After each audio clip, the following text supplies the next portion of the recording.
Bismillahirrahmanirrahim. Assalamualaikum warahmatullahi wabarakatuh. Halo anak-anak, kembali lagi kita akan belajar kimia. Pada kesempatan kali ini, kita akan membahas mengenai persen massa dan persen volume. Namun sebelum kita mulai pembelajaran, alangkah lebih baiknya untuk kita berdoa terlebih dahulu. Berdoa dimulai. Berdoa selesai. Baik anak-anak, silahkan kalian siapkan alat tulisnya untuk langsung mencatat hal-hal penting yang akan Ibu sampaikan ke depannya. Oke, kita mulai saja. Kita akan membahas mengenai persen massa dan persen volume ya. Jadi persen massa dan persen volume itu merupakan suatu kadar zat ya, dalam bentuk persen massa dan persen volume. Jadi kadar zat itu sendiri itu adalah banyaknya komponen zat tersebut dalam campuran. Jadi kadar zat dalam campuran itu merupakan banyaknya zat yang ada itu dalam suatu campuran gitu ya. Nanti kita akan bahas lebih lanjut ya. Kadar campuran terdapat dalam bentuk sebagai berikut. Nah, yang akan kita bahas kadar zatnya pada kesempatan kali ini yaitu persen massa dan persen volume ya. Mungkin ini bisa dilihat rumusnya sebenarnya hampir sama ya. Persen massa dan persen volume. Jadi, yang tadi kan pengertian dari kadar zat itu adalah banyaknya komponen zat tersebut dalam suatu campuran gitu ya. Jadi, rumusnya ya kurang lebih sama lah ya. Jadi masanya terlarut kemudian dibagi dengan massa larutan dan dikalikan dengan 100% karena ini kita bentuknya dalam persen gitu ya.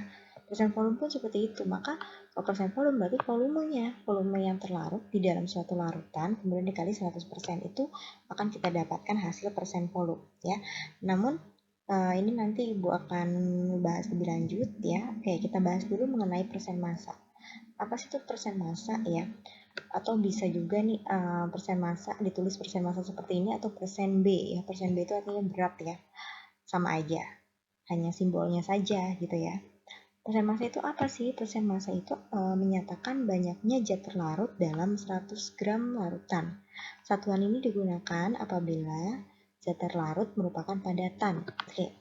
Jadi persen massa itu tadi ya, banyaknya suatu zat terlarut itu dalam 100 gram larutan.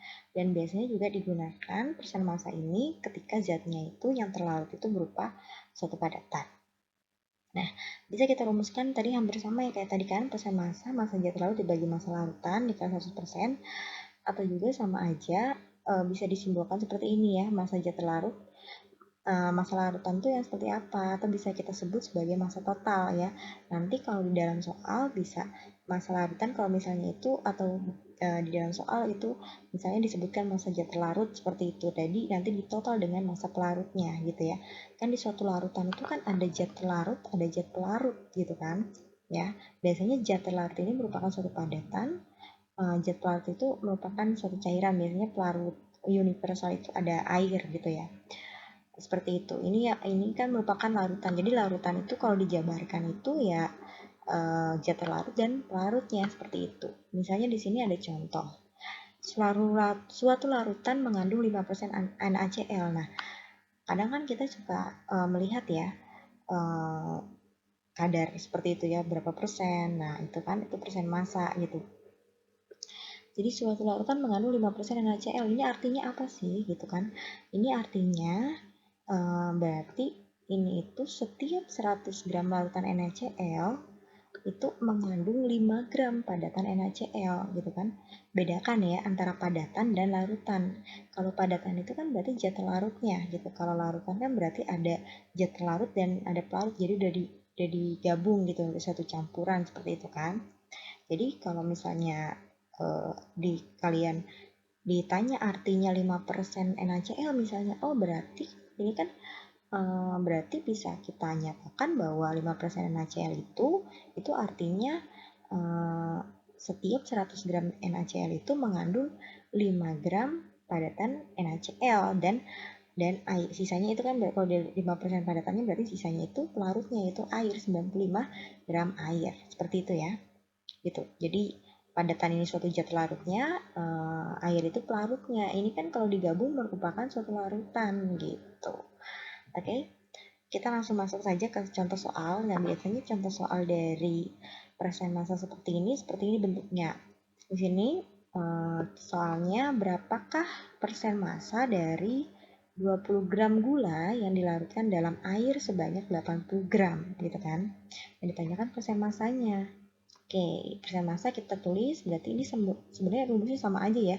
Ini tadi kan massa zat larut gitu-gitu, berarti sama aja ya.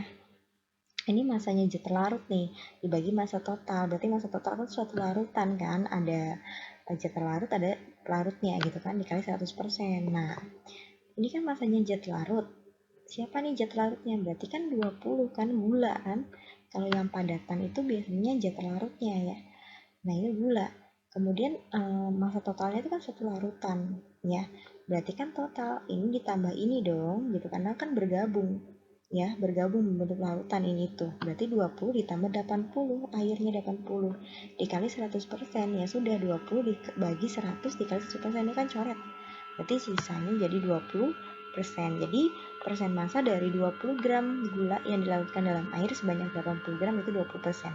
Ini seperti contoh yang tadi ya, sebenarnya dibalik gitu kan. Kalau ini misalnya persennya udah ada, kemudian dijabarkan, nah biasanya juga penjabaran ini berapa persen gitu ditanyakannya. Oke, kita ke contoh lain, bentuk lain. Di sini ada contoh soal.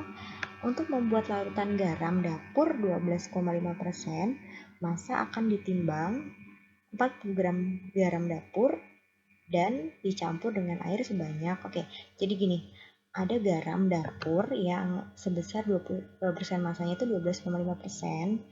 Kemudian masanya garam dapur itu zat larutnya kan berarti garam dapur itu 40 gram, yang ditanyakan berapa massa airnya gitu kan. Ya sudah, rumusnya sama kayak tadi. Nah, di sini yang diketahui adalah persen massa, berarti kita masukkan ke sini kan 12,5%. Kemudian massa zat larutnya ini kan si garamnya ini, berarti nih 40, berarti sini masukkan 40. Terus ini massa zat larut juga kan, ini 40 juga. Nah, kemudian ini massa air yang ditanyakan. Ya sudah, dicari. Ini kan bisa kali silang ya, ini ke sini.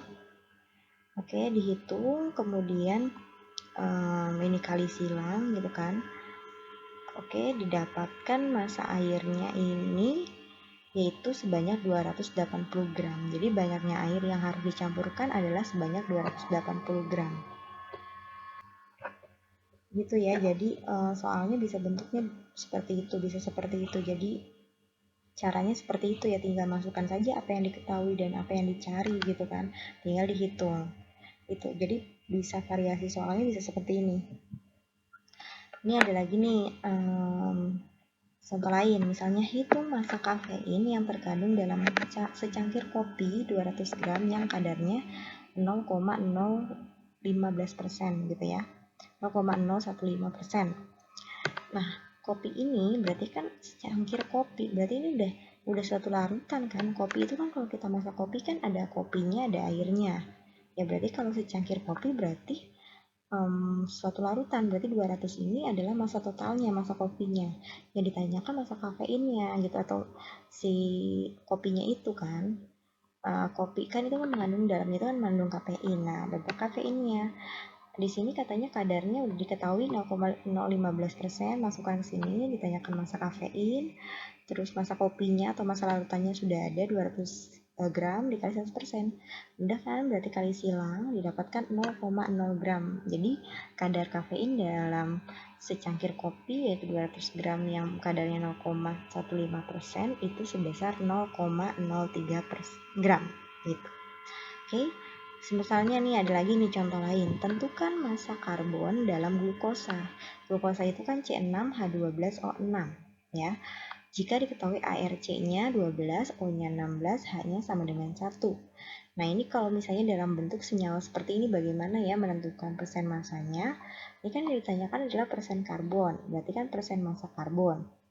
Nah, itu tinggal dikali karbonnya di sini kan, di dalam glukosa kan lihat karbonnya ada berapa. Oh, ada 6, berarti jumlahnya karbonnya itu berapa dikali AR-nya atau massa atom relatif dibagi MR-nya gitu gampangnya ya. Dikali 100%. Ya udah, jumlah atomnya itu kan ada 6, berarti 6, AR-nya ada nih kali 12. MR-nya kita cari nih. Kan ini kan berarti C kali 12 berapa nih, ditambah 12 dikali 1 ditambah 0,6 ditambah 6 dikali 16, maka didapatkan MR-nya, MR dari glukosanya itu sendiri gitu kan. Ya sudah dihitung didapatkan 40%. Jadi seperti itu ya. Sebenarnya gampang, rumusnya itu sama aja satu, cuman kita harus paham ya. Jadi massa yang dicari dibagi massa keseluruhan seperti itu sebenarnya ya. Kemudian dikalikan 100%. Itulah persen massa gitu. Jadi soalnya bisa bentuk-bentuk seperti itu. Oke, kita lanjut ke persen volume ya. Persen volume itu apa? Kalau persen massa kan menunjukkan massa. Nah, kalau volume ini menyatakan besarnya volume zat larut yang terdapat dalam 100 ml larutan. Kalau tadi massa itu dalam 100 gram, massa ya beratnya itu kan. Kalau volume itu ya berarti volumenya dalam 100 ml larutan. Bisa dirumuskan sama seperti tadi, yaitu persen volume sama dengan volume zat larut dibagi volume larutan dikali 100% ya. Atau bisa dijabarkan juga seperti ini, persen volume sama dengan volume yang zat terlarut kemudian dibagi volume total ada suatu larutan. Sebenarnya sama aja rumusnya ya. Contoh sama seperti tadi, misalnya ada larutan HCl 10% gitu. Artinya apa? Persen massanya 10%, itu artinya apa? Berarti dalam setiap 100 ml larutan itu terdapat atau mengandung 10 ml HCl dan 90 ml-nya air gitu ya. Jadi harus tahu nih. Sama seperti tadi, tapi ini dalam 100 ml larutan dan penjabarannya sama seperti tadi sebenarnya ya, tapi kalau ini kaitannya dengan volume. Kita ke contoh soal langsung aja. Di sini ada contoh soal nih tentang persen volume.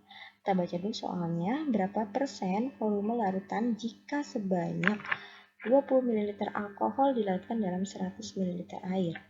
Jadi berapa sih persen volume jika ini ya 20 ml alkohol itu dilarutkan dalam 100 ml air? Ya tadi sama, persen volume itu sama dengan volume terlarut.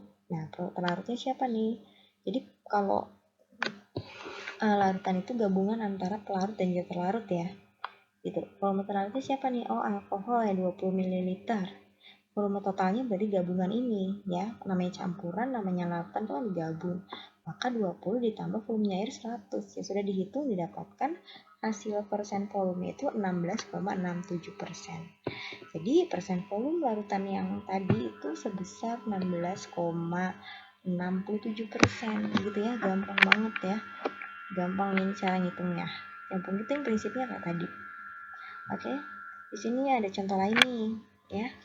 Kalau di sini contohnya seperti ini bentuknya. Jika dalam kemasan botol minuman, ya kadang kita kan kalau di minuman-minuman itu kadang suka lihat ya berapa persen kadar alkoholnya kayak gitu ya.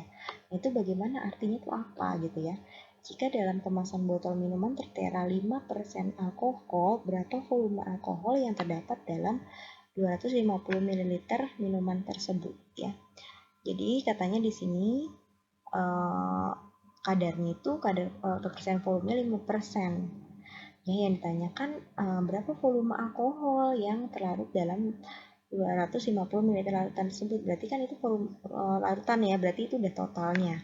Ya sudah dihitung sama dengan volume terlarut dibagi volume total yang tadi atas volume larutan yaitu sebesar 250 dikali 100%, maka didapatlah volume terlarut yaitu sebesar 12,5 ml ya. Jadi volume dari alkohol yang terdapat dalam minuman 250 ml minuman itu sebesar 12,5 ml gitu ya. Gampang ya. Jadi sebenarnya rumusnya antara persen massa dan persen volume itu hampir sama, cuma yang membedakan kalau persen massa itu dia berat ya berupa massanya, kalau persen volume itu ya berkaitan dengan volumenya gitu aja bedanya. Cuman kalau dari rumus sebenarnya dasarnya sama seperti itu ya.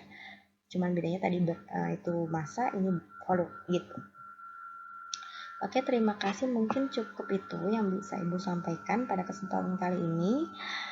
Jika masih ada yang belum paham, kalian bisa tanyakan langsung di kolom komentar atau bisa tanya di Google Classroom atau bisa langsung chat saja ke Ibu jika kalian masih ada pertanyaan. Oke? Kita akhiri. Wabillahi taufiq wal hidayah. Wassalamualaikum warahmatullahi wabarakatuh.